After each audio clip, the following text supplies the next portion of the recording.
Hello दोस्तों, क्या हाल है आप। आई होप आप अच्छे होंगे। तो स्वागत है आपका केमिस्ट्री चैनल पर। मेरा नाम कुसुम भारती। मैं आज आपको हिस्ट्री क्लास 6 के चैप्टर नंबर 5 क्या बताती हमें किताबें और कब्रें के बारे में आपको डिटेल से बताऊंगा और उसके कुछ प्रश्न भी कराऊंगा। अगर आप इस चैनल पर नए हैं तो चैनल को सब्सक्राइब कीजिए, वीडियो को लाइक कीजिए, शेयर कीजिए और कमेंट कीजिए। और पिछले 4 चैप्टर पहले पिछली वीडियो में आपको बता दिया, उस चैप्टर को आप जरूर देख लीजिएगा। और मैं आगे के चैप्टर कराता रहूंगा। आप इस चैनल को जरूर से जरूर सब्सक्राइब करके रख लीजिए। तो अब चलिए शुरू करते हैं। चैप्टर नंबर 5 क्या बताती हमें किताबें और कब्रें। क्वेश्चन नंबर 1 से, वेद संख्या में 4 हैं। वेद संख्या में 4 हमें सबसे प्राचीन वेद निम्नलिखित में से कौन सा है। ए ऋग्वेद, बी सामवेद, सी यजुर्वेद, सी अथर्ववेद। तो ऑप्शन नंबर ए सही, ऋग्वेद सबसे प्राचीन वेद है। व्याख्या, वेद संख्या में 4 है। ऋग्वेद, सामवेद, यजुर्वेद, अथर्ववेद। इसमें सबसे प्राचीन वेद है ऋग्वेद। इसकी रचना लगभग 3500 वर्ष पूर्व हुई थी। ऋग्वेद में 1000 से अधिक प्रार्थनाएं हैं जिन्हें सूक्त कहा जाता है। सूक्त कहा जाता है। सूक्त का मतलब होता है कि अच्छी तरह से बोलना। ये सूक्त विभिन्न देवी देवताओं की स्तुति में रचे गए थे। इन्हें 3 देवता महत्वपूर्ण है इसमें से, अग्नि, इंद्र, सोम। अग्नि आग के देवता हैं, इंद्र युद्ध के देवता हैं, सोम वनस्पति की अधिपति हैं। तो क्वेश्चन नंबर 2 की तरफ बढ़ते हैं। ऋग्वेद के संदर्भ में निम्नलिखित कथनों पर विचार कीजिए। एक, ऋग्वेद में सभी सूक्तों की रचना पुरुषों द्वारा की गई थी। 2, ऋग्वेद की भाषा प्राक संस्कृत और वैदिक संस्कृत कहलाती है। 3, ऋग्वेद का उच्चारण और श्रवण किया जाता था, न कि उन्हें पढ़ा जाता था। उपयुक्त कथनों में से कौन सा सही कथन सही है? यह है ए केवल 1, बी केवल 1 2 1 और 2, सी केवल 2 और 3, डी 1 2 और 3। तो ऑप्शन नंबर सी सही है, 2 और 3। वैदिक प्रार्थनाओं की रचना ऋषियों द्वारा की गई थी। आचार्य विद्यार्थियों को उन्हें अक्षरों, शब्दों और वाक्यों में बांटकर शाश्वर पाठ कंठस्थ करवाते थे। अधिकांश सूक्तों की रचयिता सीखने और सिखाने वाले पुरुषों थे। कुछ प्रार्थनाओं की रचना महिलाओं ने भी की थी। कथन एक गलत है, यानी ऋग्वेद की भाषा प्राक संस्कृत वेद और या वैदिक संस्कृत कहलाती है। ये संस्कृत वर्तमान में स्कूल में पढ़ाई जाने वाली संस्कृत से थोड़ी भिन्न है।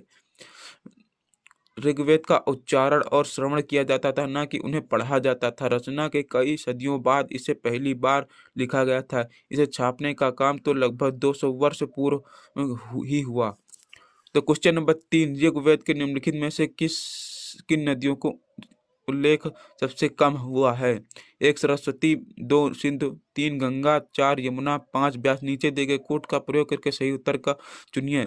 ए केवल 1 और 2, बी केवल 2 और 5, सी केवल 3 और 4, डी 1 2 3 4 और 5। तो ऑप्शन नंबर सी सही है, केवल 3 और 4। ऋग्वेद में सरस्वती, सिंधु इसकी सहायक नदियां हैं। व्यास, सतलज व अन्य इसकी सहायक नदियां का वर्णन कई बार हुआ है, परंतु गंगा और यमुना का सिर्फ एक बार ही हुआ है। उल्लेख सिर्फ एक बार हुआ। ऋग्वेद में सर्वाधिक वर्णित सिंधु नदी तथा सर्वाधिक पवित्र नदी सरस्वती है।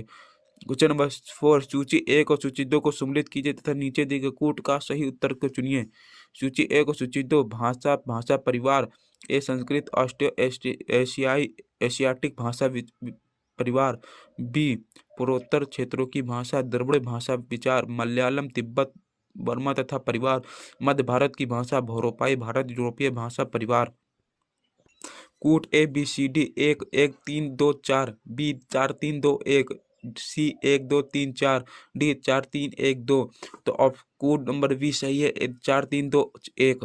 संस्कृत भाषा भाषीय परिवार का हिस्सा है।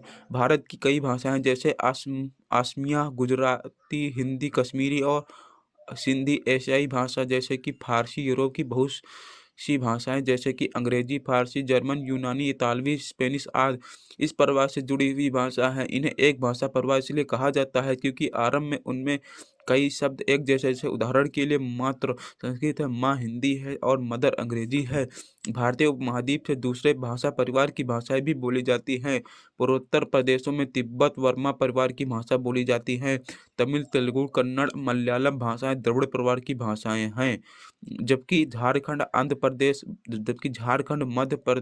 मध्य भारत के कई हिस्सों में बोली जाने वाली भाषाएं ऑस्ट्रो एशियाटिक परिवार से जुड़ी हुई हैं।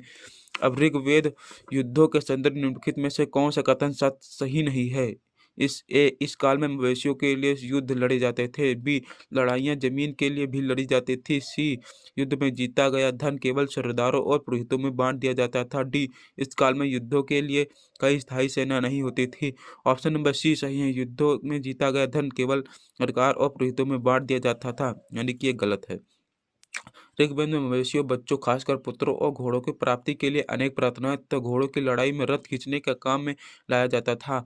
इन लड़ाइयों को मवेशी जीत कर लाए जाते थे। लड़ाइयों में मवेशी जमीन के लिए भी लड़ी जाती थी, जो जहाँ अच्छे चरगाह हो या जहाँ पर जो जल्दी तैयार हो जाने वाली फसलों में उपजाया जा सकता हो। कुछ लड़ाइयाँ पानी के स्रोतों और लोगों को बंदी बनाने के लिए भी लड़ी जाती थी। युद्ध में जीते गए धन का कुछ भाग सरदार रख लेते थे तथा कुछ हिस्सा पुरोहितों में दे दिया जाता था। शेष धन आम लोगों में बांट दिया जाता था। कुछ धन यज्ञ के लिए भी प्रयुक्त होता था। कथन सी गलत है। यज्ञ की आग में घी, अनाज और कभी-कभी जानवर की आहुति भी दी जाती थी। अधिकांश पुरुषों इन युद्धों में भाग लेते थे। उस समय कई स्थायी सेना नहीं होती थी, लेकिन लोग सभाओं में मिलते-जुलते थे और युद्ध व शांत के विषय में सलाह मशविरा करते थे। वहाँ ये ऐसे लोगों को अपना सरदार चुनते थे जो बहादुर और कुशल योद्धा हों। अगर आपको यह वीडियो अच्छी लगी तो लाइक कीजिए, शेयर कीजिए और सब्सक्राइब कीजिए। आपको ऐसी ही वीडियो मिलती रहेंगी। इसका अगला पार्ट अगले दिन, यानी कि अगली वीडियो में आपको बताऊँगा। ये सिर्फ़ 5 क्वेश्चन है, आगे के 7 क्वेश्चन मैं कल आपको कराऊँगा। तो जय हिंद, जय भारत।